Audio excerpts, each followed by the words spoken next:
Before anyone even had time to say goodbye to my father, my name had already been turned into a headline. A thief. That was the word my own brother, Grant Mercer, used when he spoke to the media. He told everyone that I had taken advantage of a dying man. He claimed I had used my military rank, my years of service, and the respect people had for my uniform to pressure our father into changing his will. According to Grant, my medals were nothing more than decorations hiding the truth. My uniform was just a disguise, and the farm my father left me was not an inheritance. It was something I had manipulated my way into receiving. The world heard his story first, and for a few days, everyone believed him. 6 days after I returned to Fayetteville, I was standing outside a grocery store carrying a simple bag of oranges when a stranger approached me. He wasn't there to offer condolences. He was there to serve me legal papers, a lawsuit. The plaintiff was my brother, Grant Mercer. The person he accused was me, Lieutenant Colonel Mara Mercer. The accusation was simple and devastating. He claimed I had stolen everything. I remember sitting alone at my kitchen table that night, staring at the pages in front of me. Every sentence felt like another attack. The lawsuit painted my father as an old man who was confused, isolated, and afraid. It claimed he wasn't capable of making decisions for himself when he changed his will. But what Grant's lawsuit didn't mention was everything I had sacrificed. It didn't mention the years I spent serving my country. It didn't mention the advanced degree I earned between deployments. It didn't mention the money I quietly sent home when nobody was watching. And it certainly didn't mention the nights I called my family from places where even saying the location could put lives at risk. 2 days later, Grant appeared on television. He wore an expensive Navy suit. His voice was calm. His expression looked like a man carrying a painful truth. That was his greatest talent, making himself look like the victim. "She hid behind a uniform while I stayed," he told the cameras. Millions of people heard those words, but nobody asked the questions that mattered. Nobody asked about the businesses Dad saved for him when his investments failed. Nobody asked about the restaurant that collapsed under his management. Nobody asked about the nearly $200,000 he borrowed and never returned. Instead, strangers looked at my face and saw the word fraud. I decided not to respond. Some people thought my silence meant guilt. They didn't understand. Silence had been my companion for 18 years. It had followed me through dangerous missions, difficult briefings, and rooms where people underestimated me because I refused to lose control. I had learned that sometimes the strongest response was not shouting back. It was standing firm. But even the strongest people can be hurt. Every time someone believed Grant's story, I felt like I was being dragged back to a painful chapter of my childhood. I was 13 years old when my father's remarriage changed everything. Suddenly, I felt like a guest in my own home. Grant never had to say cruel things directly. His silence was enough. He made me feel invisible. He taught me to disappear before I ever learned how to defend myself. Years later, I had survived situations most people could never imagine. But standing in my own hometown, watching people avoid my eyes, somehow felt like another kind of battle. Then came the preliminary hearing. I walked into that courtroom wearing my dress, uniform, not because I wanted attention, because after everything that had happened, I refused to hide who I was. Grant's attorney entered through a side door. His name was Adrian Cole. He was known as one of the most intimidating lawyers in the state. Silver hair, perfect composure, a reputation for destroying witnesses under pressure. He carried a leather folder in his hand and walked toward his seat. Then he looked up and froze. For the first time that day, someone in that courtroom looked surprised. The confidence disappeared from his face. "Is it really you?" he quietly whispered. I hadn't heard that voice in 17 years. Adrian Cole wasn't just Grant's lawyer. Years ago, he had been a military legal advisor overseas. And during that time, our paths had crossed in a moment neither of us would ever forget. His daughter, Sophie, had been working with an aid convoy near our compound when an attack happened. When the danger started, there was no time to think, only time to act. I ran into open ground. Twice. I helped pull civilians behind a concrete barrier while everything around us was chaos. And Sophie was the last person I reached. After that day, I never knew what happened. To her, I never knew if she survived. I never knew if Adrian ever learned what I had done.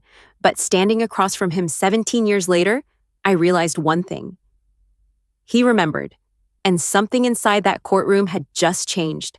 Because from that moment forward, Adrian Cole was no longer looking at me as just the woman accused of stealing her father's legacy. He was looking at someone from his past, someone who had saved his daughter, and he was about to discover that the case he was fighting was not what it seemed. For years, I had learned to trust evidence more than words. In the military, emotions could cloud judgment. A person could say anything under pressure, but facts always had a way of revealing the truth, and that was exactly what Adrian Cole started looking for. Officially, he was still representing Grant, but after seeing me in that courtroom, something had changed. That night, instead of preparing arguments for the next hearing, Adrian reopened the entire case from the beginning, not as Grant's attorney, as an investigator, searching for the truth. The first thing he examined was the evidence Grant had submitted. At first glance, everything looked convincing: emails, audio recordings, statements from witnesses, documents suggesting my father had been confused and vulnerable when he changed his will. But Adrian had spent years studying evidence. He knew something many people forget. A lie does not always look like a lie. Sometimes, the most dangerous lies are the ones carefully designed to look like the truth. As he went through the emails, small details began to stand out. The timestamps didn't match. Several messages appeared to have been altered after they were originally sent. 2 emails that Grant claimed proved my father wanted to reverse his decision were actually pieces from different conversations stitched together. Someone had taken separate moments and created a completely different story. Then Adrian examined the audio recording. Grant had presented it as proof that Dad was confused and unable to make decisions. But when experts analyzed the recording, the truth became clear. The conversation had been edited. 3 separate conversations had been combined into one misleading recording. A few seconds removed here, a sentence taken from somewhere else there, a carefully created illusion. The more Adrian investigated, the more the foundation of Grant's case started collapsing. Then came the witness, who claimed she had cared for my father during his final months. She had told the court that Dad was frightened and unable to think clearly. But when Adrian questioned her privately, her confidence disappeared. Eventually, she admitted the truth. Grant's wife had offered her $8,000 to support their story. The final piece came from the financial records. Grant had repeatedly claimed he never received money from Dad, but bank statements showed otherwise. There were payments, multiple loans, large amounts of money transferred over the years, money that Grant had accepted, money he later pretended never existed. Adrian sat across from Grant in his office. The atmosphere was different now. There was no courtroom performance, no cameras, no carefully prepared speeches, only facts. "The evidence has been fabricated," Adrian said. His voice was calm, but his disappointment was obvious. "I will not stand in a courtroom and defend a case built on fraud." Grant looked frustrated. Not guilty, not shocked. Frustrated, like someone whose plan had been interrupted. "You don't understand," Grant said. "She doesn't deserve that farm." Adrian stared at him. "That is not your decision to make." Grant leaned forward. "Sometimes fairness needs help." Those words told Adrian everything he needed to know. This was never about justice. It was about control. That same day, Adrian withdrew from the case. For the first time, Grant was standing alone. 2 weeks later, the courtroom was filled. People from the community came to watch. Some wanted to see justice. Others wanted to see whether the woman they had judged was truly guilty. I sat quietly as the hearing began. My father's physician was the first major witness. He explained that Dad had shown no signs of serious cognitive decline. He wasn't confused. He wasn't helpless. He was still the same stubborn, intelligent man who had managed the farm for decades. His accountant followed. He described Dad as someone who paid attention to every detail, someone who asked questions, someone who made his own decisions. Then my father's estate attorney took the stand. His testimony changed everything. He explained that Dad had never rushed the decision. He had met with him privately, not once, not twice, but 4 separate times. Each meeting happened without Grant or anyone else present. Before signing the final documents, Dad had even completed an independent evaluation confirming that he understood exactly what he was doing. The courtroom became silent because suddenly the story everyone had heard was falling apart. But the biggest moment had not happened yet. The judge looked toward the evidence table. "Play the security footage." Nobody moved. The lights dimmed slightly, and the courtroom watched footage from my father's study.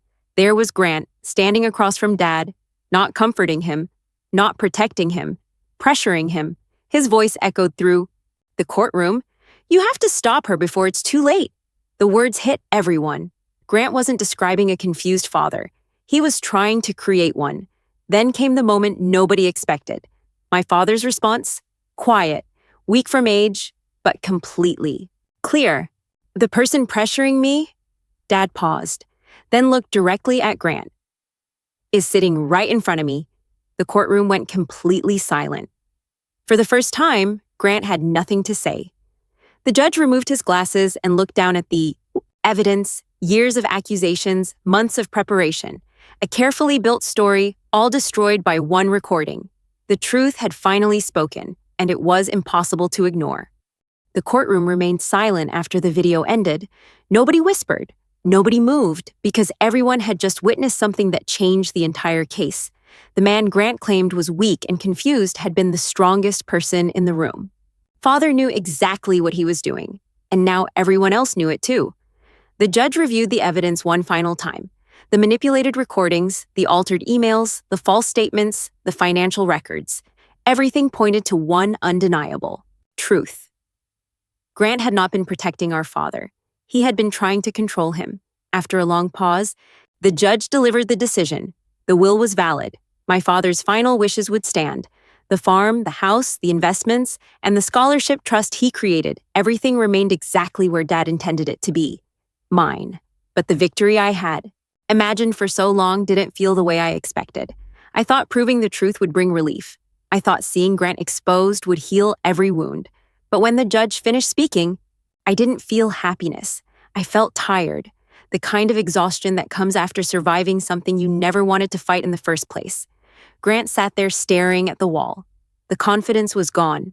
The victim he had pretended to be had disappeared, and for the first time, he had to face the consequences of his own choices. The judge referred the fabricated evidence to prosecutors for further investigation. 3 weeks later, Grant was officially charged. People expected me to celebrate. They expected anger. They expected revenge. But revenge was never what I wanted. I had spent too many years learning that some battles are not won by destroying another person. Sometimes, winning simply means finally being free. That weekend, I returned to the farm alone. The place looked exactly the same. But somehow, everything felt different. Dad's glasses were still sitting beside his favorite chair. His coffee mug was still in the drying rack. Small reminders that someone I loved had been there only a short time ago. I walked through the house quietly. Every room carried a memory, every corner held a piece of a life that could never return. Then I entered Dad's study, the room where he had spent countless hours reading, planning, and thinking. I opened the desk drawers. Inside, underneath some old documents, I found an envelope with my name written on it, Mara. Just seeing his handwriting stopped me. My hands started shaking as I opened the letter. The first words were simple, but they broke through every wall I had built. I know what Grant will say. I sat down and continued reading. I know his words will hurt you. I know people may question your heart, your choices, and everything you have done. But I want you to know something.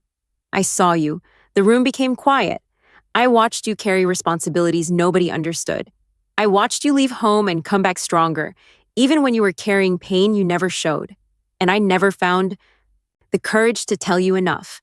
This letter is the only way I have left to say it. What I gave you was never payment. It was never a reward. It was trust. Tears filled my eyes, because after all those years, after all the accusations, after all the times I wondered if my father truly understood me, I finally had my answer. He did. He had always seen me, not the uniform, not the medals, not the title, just me, his daughter. I stayed in that room until the afternoon light slowly disappeared across the wooden floor. For most of my life, I thought inheritance was about what someone left behind: land, money, property, a name. But sitting there with my father's final words in my hands, I understood something different. The greatest thing my father gave me was not the farm. It wasn't the house. It wasn't anything that could be measured. It was the feeling every child hopes to have from a parent, the feeling of being known, of being understood, of being seen.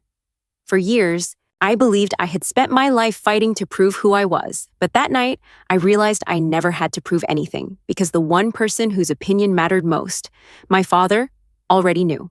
And finally, after all the years of silence, after all the pain, after all the battles, I knew it too. He had seen me completely, and that was the inheritance I would carry forever.